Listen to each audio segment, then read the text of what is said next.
Hey, welcome to Welderbeast. This is Roby Shark, guys. I'm going to be going over 14 things you need to know beyond just welding to be able to succeed in your career as a new welder.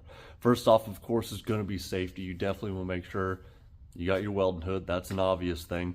But safety glasses, you want to make sure and keep those on in case you got your hood up, you're welding with someone else, or anything even reflecting off any metal or stuff coming from back. You don't want to get arc flash on your eyes. Safety gloves, make sure you got the appropriate ones. You're not burning up your fingers. Depends on what kind of welding you're doing. If you have more heat, you definitely need something that's got kind of more insulation in the padding or the backside of the glove to kind of protect you from those extreme heats. Depends on what you're doing. You want to make sure you got an FR shirt, something that's going to protect you from the sparks and flames and stuff like that. You might need to go as far as having sleeves or even full leathers. Depends on what kind of welding you're doing, how much sparks you're going to be getting into. You got to be aware of fumes. You don't want to be getting your head inside of your welding fumes. You don't want to be breathing those hard or heavy metals. You don't want to be getting that into your blood system.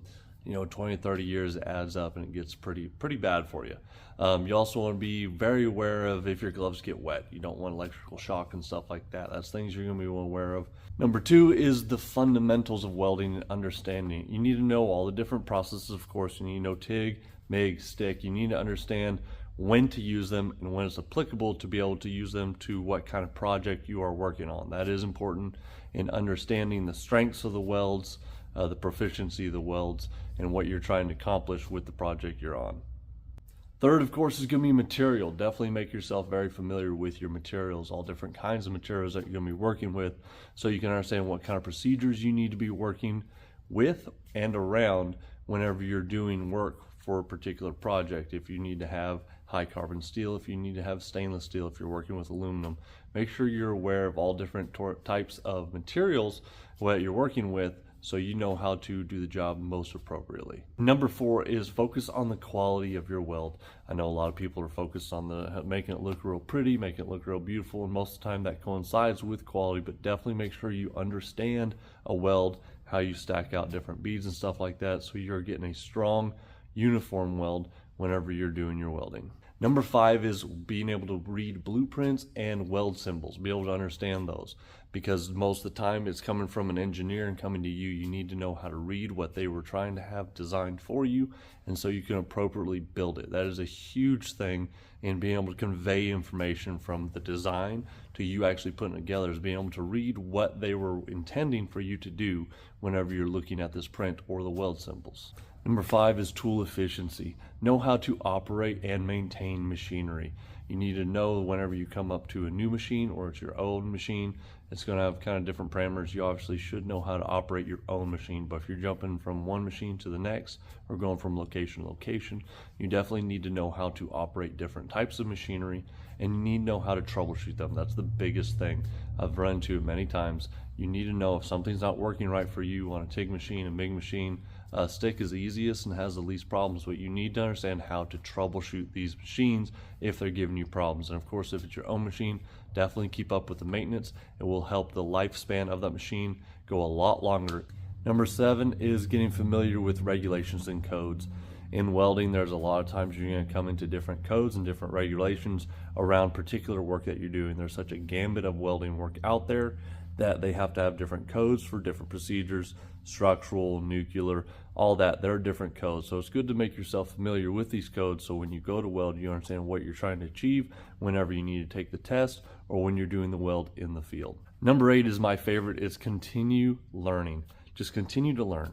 There's so much changing, so much evolving, and there's always something new you can learn in welding. So continue to learn, continue to look at new procedures, continue to watch out for new technology coming down the way, because they're making new and fancy machines all the time.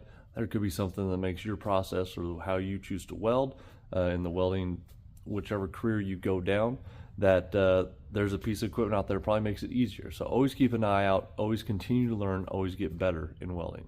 Now this one's kind of sneaky. This number 9 is physical fitness. You won't believe it, but there's a lot of positions you might find yourself in that really require a lot of stamina, a lot of flexibility to be able to get in these situations. So make sure that you are at a mediocre level of fitness to be able to go out into the field and get to some of these tough spots. It's not like you're probably used to just sitting inside of a booth in one particular position. You might find yourself upside down, You might find yourself in a really small, narrow, cramped space. You might be wiggling behind something to get to that last little bit of the weld. There's always something that's not quite what they teach you in school. So definitely try to keep a mediocre level of physical fitness so you're prepared to be in the field. Number 10 is networking and building relationships, because I don't know too many careers. Well, I haven't had too many careers, but specifically in welding, you are kind of your own entity. You need to be able to network with people that will be able to get you jobs. You need to network with other welders that will help get you into jobs, and you need to be networking with people that are better than you, that you might be able to find a mentorship in some way or some capacity that you'll be able to further your learning from where you're at right now as a new welder. Definitely focus on this one. This one is so important. Networking relationships are the lifeblood of being a welder. Now, this is one I shouldn't have to mention, but it has turned into a very important thing, is professionalism. Show up on time, be professional, be courteous, learn, listen. It's just highly prized in the industry anymore that you just have a good attitude, you show up on time, you do what's expected of you, and there's no whining, no complaining or anything like that. Be better than that. There are going to be times it's very tough. This trade is a very difficult trade. There are times where it really sucks, but if you push through with the right attitude, people notice that and will take you very far. So always approach your jobs with a professional attitude. Number 12 is adaptability and be able to problem solve. It's the most important in our industry for you to go farther than most welders, because if you just show up and say, hey, all I can do is weld, that's not very helpful, because most of the time welding, unless you're just streamlined like pipelining or something like that, if it's fabrication of some sort, you're solving someone's problem, and a lot of the time it's something custom or something that hasn't really been done before.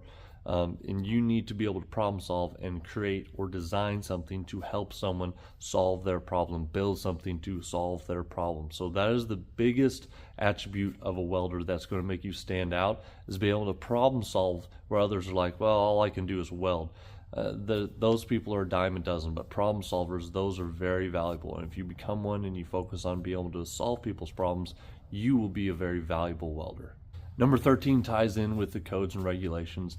It's about getting certifications. Look into if you need to be able to further yourself in your career, if you need to be picking up some certifications, or find out a way that maybe your company would help you provide you with going to take tests to get certifications.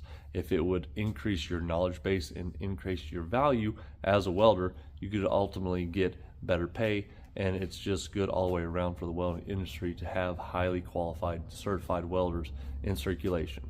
And last, number 14, this one's really dear to my heart because I did do this, is personal branding. If you're going to break out as a freelancer, or if you're going to go out and start your own business, personal branding is everything. You need to be able to build a brand around yourself, your experience, so that people will reach out to you and know you, because if no one knows you, no one's going to know to reach out and call you. So personal branding is very important. It really kind of ties into if you're just an employee with the relationships and networking.